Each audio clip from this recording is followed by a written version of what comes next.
แล้วหมดเขามาก่อนมื้อนำมาหาเขา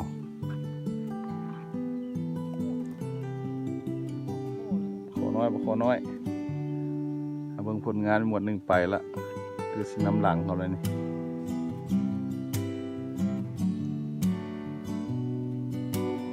เบิ่งผลงานแต่เขามาตึกประมาณ2-3 มื้อ4-5 มื้อ6 มื้อ 7 มื้อละมาเบิ่งว่าป่ามันยังเหลือตึกบ่เหลือก็สิป่าก็คือสิตื่นละกินยากอยู่มื้อนี้เศร้าๆนี่สิลองกบอยากติจิบมันก่อนก็เบิ่งสวยคันบ่กินก็สิได้เปลี่ยนวิธีใหม่เพราะว่าเขาตึกก่อนแล้วเป็นทิศละกับทุกมื้อมีโตบ่ปองนี่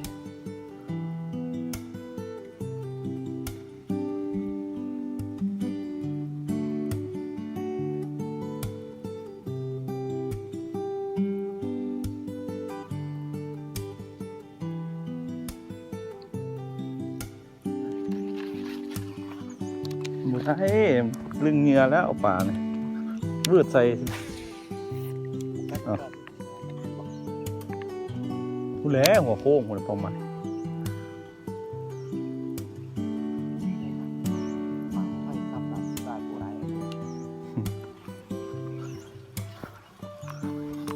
ตัวนี้สุกกระเลาะเราเมื่อเช้านี่เครียดปลาดินได้หลายปะโอ้นี่นะมาสิเบื้องนี่อยู่ไหนสิดีเบื้องนั้นมันนั่นนี่นะเบ็ดอีก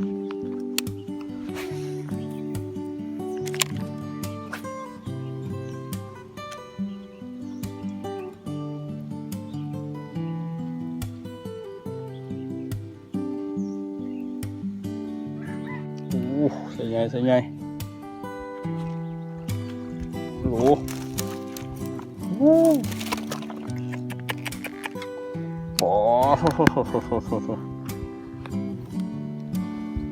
นอนดูตัวนี้โอ้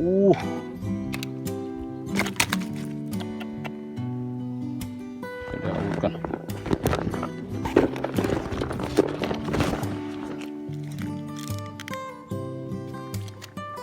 โอ้โห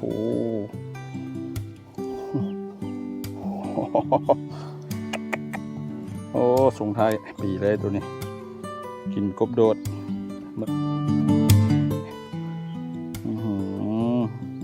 ใหญ่หลายใหญ่มีมองโลครึ่ง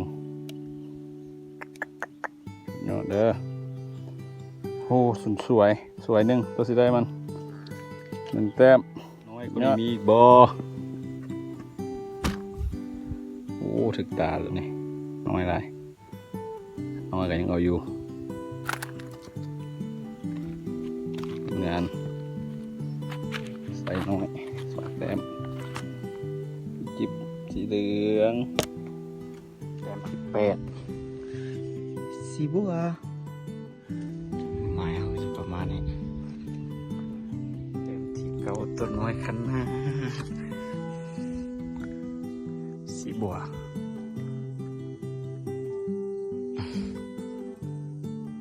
เต็มปากเก็บแต้มแรกไปเนาะกบสีส้มใสงามต้มส้มแซ่บโอ้มีไซโลเจ้าสีเขียวมาเนี่ยเต็มปากงามเลย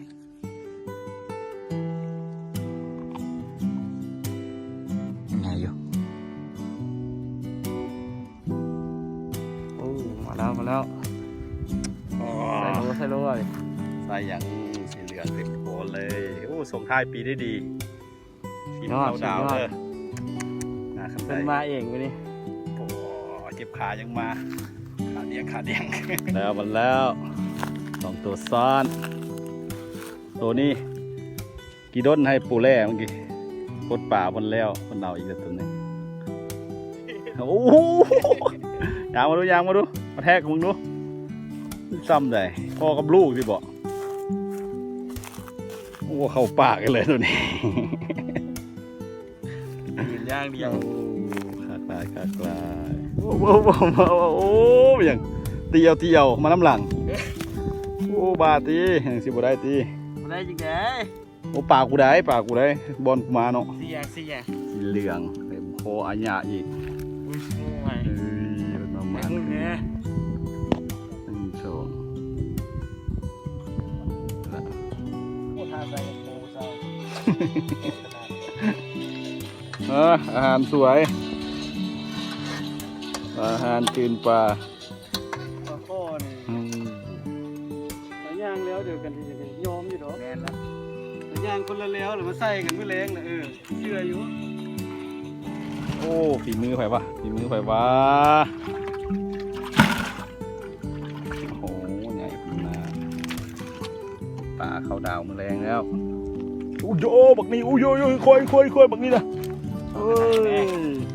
จับไปนะหาได้กับไม่ได้กูคิดว่า ได้ยัง มันปากไฟมาทางพวกนี้นะ ปลารวมโอ้ใส่โลทั้งนั้นเด้อ ผลงานไผ่ โอ้ไปใกล้ปลากูลายได้เปลี่ยนปลากูได้ ใช้ของมึง เด้สองตัวสุดท้าย เดี๋ยวไปนี่น่ะ เฮ้ย เริ่มปูยาวก่อนเนาะปูใหม่ ครบ ไป สิบ งั้น 2 4 6 8 9ตัวตอนนี้มันไล่ตัวใหญ่ตัวน้อยกินมือสวยไปหมดแล้ว ใกล้